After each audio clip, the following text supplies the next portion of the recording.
Hey everyone, welcome back to Rugged DIY. Today I am in the crawl space behind the bedroom that we just finished renovating. I'm going to start taking out all of the old insulation, and I'm going to replace all the old insulation with new, thicker insulation. Now this is a really tight space, as you can see. I mean, I've really not got much room to move around. So I'm going to do the best to capture as much as I can while I'm working on this, but I don't expect that I'll be able to really keep the camera rolling the whole time, or that it will have very great shots. So I think what I'm going to try to do is pull everything out. I'm going to get the insulation in, and then I will kind of give a bit of a, a before and after look at what it looks like. And when I'm finished with the job, I'll go through and explain all of the process. Now I'm going to take out all of this old insulation against the wall as well. I've got new insulation that I'll be installing there. I just bought new, thicker insulation with a higher R rating for above the ceiling inside this rafter area. And then I purchased some thick 2-inch foam that's faced with an aluminum foil that I'm going to put on the roof here and run that all the way up to the top. That way, when heat comes in the summertime and it comes through this roof, it will hit that aluminum foil and reflect away, and it'll also add a bit of an R value there as well. Once I get all of the foam installed, I'm going to go through and I'm going to seal everything up. Sorry, the insulation is making me cough a little bit. I've actually got a respirator that I'll be using as I'm doing this work to save my lungs. I just don't have it on at the moment while I'm talking to you, because it will be very awkward to try to talk through a respirator. But once I get all the foam up, I'm going to seal any gaps with a spray foam insulation. And then I'm going to tape that with an aluminum tape or tin tape that will help seal up all those gaps. The goal is to add more insulation to this crawl space, help the upstairs kind of regulate its temperature in both the summertime and the wintertime. Man, I can kind of see all of the insulation floating around. So I want to get my respirator on and get working and stop talking, because it's going to make me continue to cough. But I hope you enjoy this video. If you have any comments, go ahead and leave them down below, and I'll do my best to answer them. And I'm going to go ahead and get going.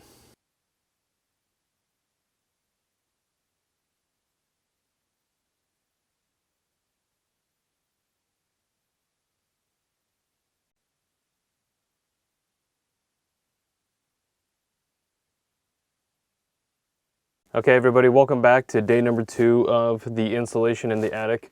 Yesterday, I was able to get all of the old insulation out, and I laid the vast majority of the insulation on the lower portion. I've still got to do all of the insulation on the walls. The foam insulation for the roof won't arrive until tomorrow, so I won't be able to finish that today. But I will at least be able to finish cutting in and putting in the rest of the insulation above the ceiling, and then putting in all the insulation on the wall today. So I'm going to continue with that. I'm going to try to see if I can set up the camera so you can see what it looks like so far. Okay, this is where I left off last night. So I've got all of the insulation in there, and I have to cut the remainder of the insulation and kind of stuff it into those kind of gaps there. And then I'm going to work on installing all of the insulation along the wall. And then when the insulation for the roof arrives tomorrow, I'll go ahead and shoot the remainder of this video and put in all of the foam insulation. Then we'll seal all the gaps, tape it, and this will be complete. So I'm going to go ahead and continue, and I will follow up with you as I make more progress. Okay, everyone, I have finished putting in all the insulation along the wall here.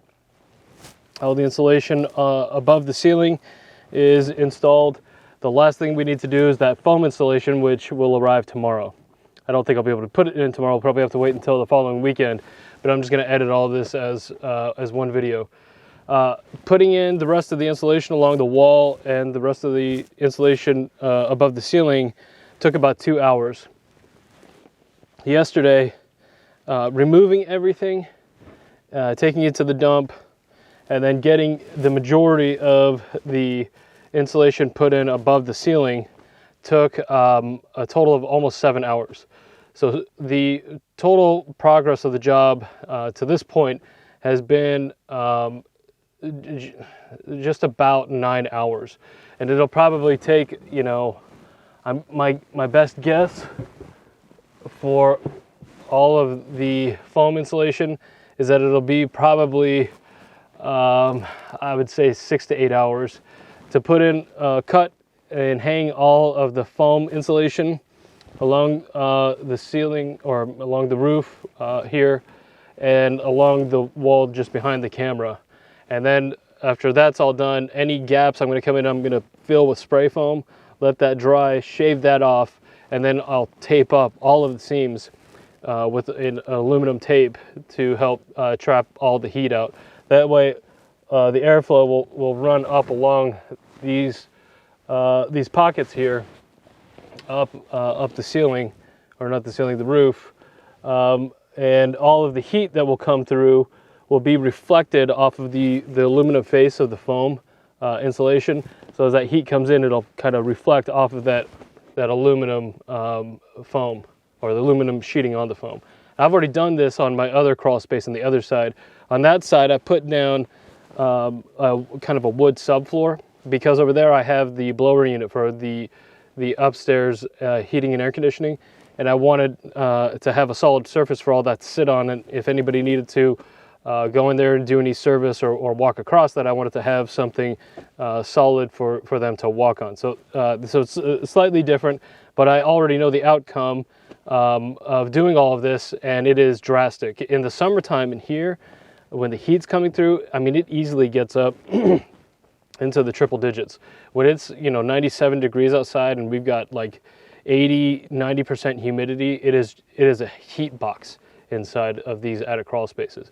But on the other side, where I've already redone all this insulation and put the foam insulation along the ceiling or the roof, done all the spray foam in the cracks and then taped it, I mean, it is just slightly above like room temperature in the summertime. In the wintertime, I mean, it's totally comfortable over on the other side now. And so it's today it was about 28 degrees outside, and it was really cold in here starting the work, which is why I'm you know, wearing the vest to stay warm. The sleeves, obviously working with the insulation, I don't know if you can see it, but there's still quite a bit of that fiberglass floating around inside the room here.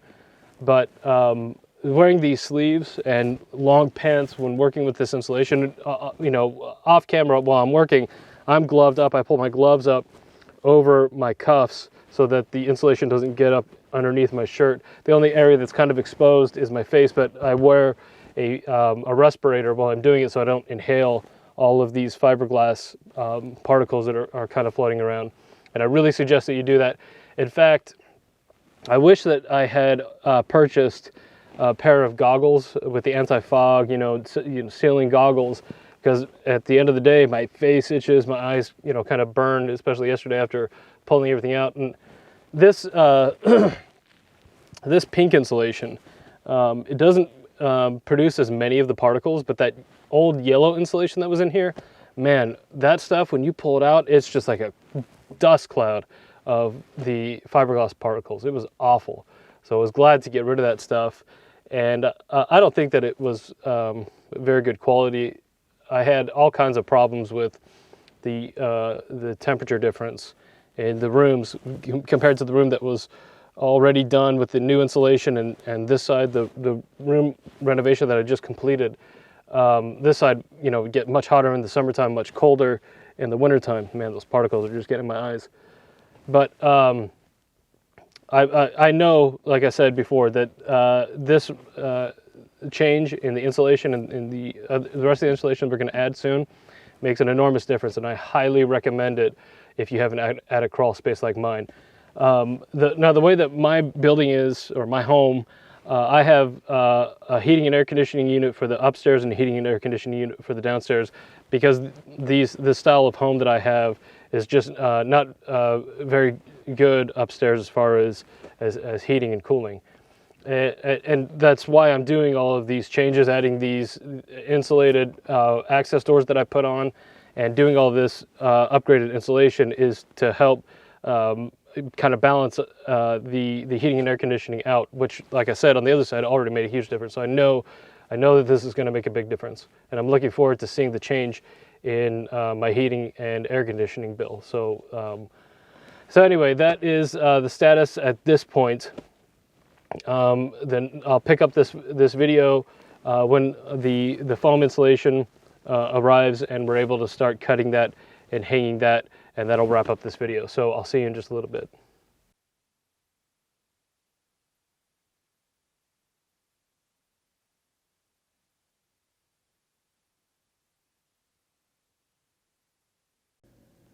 Okay, everybody, it is the following weekend. And I've actually finished the installation of the foam insulation now. I've taped everything up. All of the seams that had large gaps in them, I filled them with a spray foam. I let that dry, cut all of that spray foam off, and then taped over those gaps. Now, just to show you real quick, this is the foam insulation that I used. And you can see that it is faced with an aluminum facing. That way, when the heat comes in like the summertime, the heat kind of reflects off of that aluminum foil and kind of bounces out of the building, keeping a lower temperature inside of the insulated space. The foam, the white foam, is placed on the inside to give that foam protection. Now, this is a 2-inch foam. And so this, I believe, has an R value that's just above about 13. So it'd be about similar to the fiberglass insulation that's on the walls. Now, the important thing when putting in this foam insulation is that you have to have an air gap in between the insulation and the area that you're insulating from. Otherwise, this doesn't work. I believe it has to be, I think it was like 3/4 of an inch minimum air gap. Now this actually has a larger gap than that. I think it's about 6 inches or so. It's the size of the beams that are supporting the roof. So it's, I believe, about 6 inches between the face, the aluminum face, and the plywood sheeting on the roof. So that's sufficient space. Now I can tell you it's below freezing outside right now, and it is probably just below room temperature inside this space right now. So, doing this insulation made an enormous difference. Now, I do have a couple of areas that are on the wall here, just off screen, that I need to fill in where these ventilation pipes are coming through.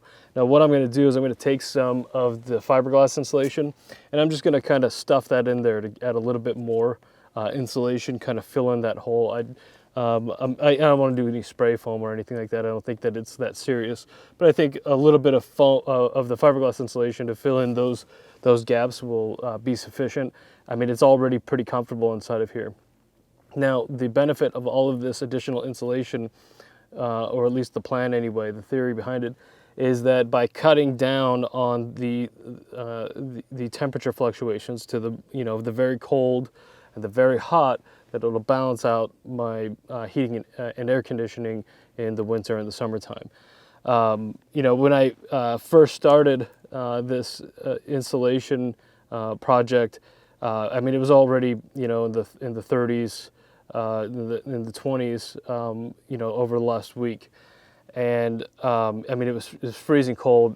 To touch the wall on the inside of the house, or on the other side of the wall inside the bedroom, you could feel that it was much colder on this side that hadn't been additionally insulated yet compared to the other side, which I had already done this. And so you could feel the difference. And in the summertime, this room would get very hot, whereas the other room would stay much more comfortable. So I'm positive that this is going to have the effect that I wanted to have. And really, this wasn't a huge investment. I think in all, as far as parts are concerned, I spent somewhere between $500 and $600 total. I had to buy all of the thick insulation to put over the roof or the ceiling that's below here, and I bought all new insulation for along the wall, and then this insulation here. This was, I believe, about 30 bucks a sheet for this foam insulation. So, but it's definitely worth the investment because the idea is that it's going to save me money in the long run, and it's one of those things, if you add additional insulation to the home and weatherproofing, it is one of those projects that will add value. I figure, you know, if I had hired a team of, say, 2 guys to come in and do this for me, they probably would have done it a little bit less time. I think I'm somewhere around 18 hours total installation. You know, they probably could have knocked it out, you know, say 8 to 12 hours. I would assume, you know, say about a $1,800 to $2,000 job for a little room like this. So, you know, it took me a little bit of labor, cost me about 500 bucks or so to re-insulate all of this, and I do anticipate it saving me a lot of money in the long run. Now, that is kind of the end for this. I'm going to use this space to put some of my attic stock in here from when I finished the renovation of the bedrooms. I had the carpenters leave a few rolls of the carpet in case the next owner wants to take out the closet organizers that I put in. They'd have a little bit of carpet. They can, you know, fill in any of those gaps that I left by putting in those boxes for the stackable shelving.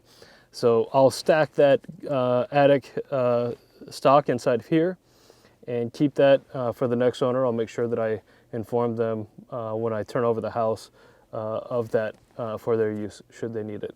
Now, I didn't put any plywood sheeting in here like I did in the other attic crawl space. The other attic crawl space has the AC blower unit, the AC and heating blower unit in there. So I put down a plywood sheeting so that that unit could sit on that, and if somebody had to go in there and service it, that they're not having to worry about stepping through the ceiling, you know, and damaging the ceiling. They can walk on that plywood sheeting to service that blower unit. I didn't do that here because I don't anticipate this really, you know, being of much use. And there were a lot more wires running in this crawl space and I didn't want to interfere with those wires. I didn't want to have to worry about, you know, building some sort of framed flooring and then putting the plywood on top of that. So I'm pleased with this. It's going to do what I want it to do. It's already a massive difference. I'm looking forward to seeing what the difference is on my heating and air conditioning bill over the next year. But anyway, that's it for this one. I hope that it was informative. If you have any questions, go ahead and leave them in the comments below. When I see them, I'll go ahead and answer them for you. I appreciate you all joining me, and keep an eye out for the next videos. Like I said in my last video, when I finished up the closet doors, I'm going to take a little bit of a break for a little while. I've got to prepare for my gardening that I'm going to start in March and April. So I'm actually planting my seedlings this weekend. I start my seeds, I keep them indoors, keep them on heating pads, and I have lights, grow lights to get those started so that by mid-April I can transplant those to my box gardens, and I've already got a head start on the growth of my plants. So anyway, I'm going to be working on that through February, but after February, once things warm up in March, I'll be building up my box gardens, adding onto those, and so we'll pick up the videos at that point. If anything comes up and I want to shoot a video, I'll go ahead and shoot that and post it, but otherwise I will see you guys again probably around March. So thank you so much for following along, and I hope that you'll come back once I start posting more videos.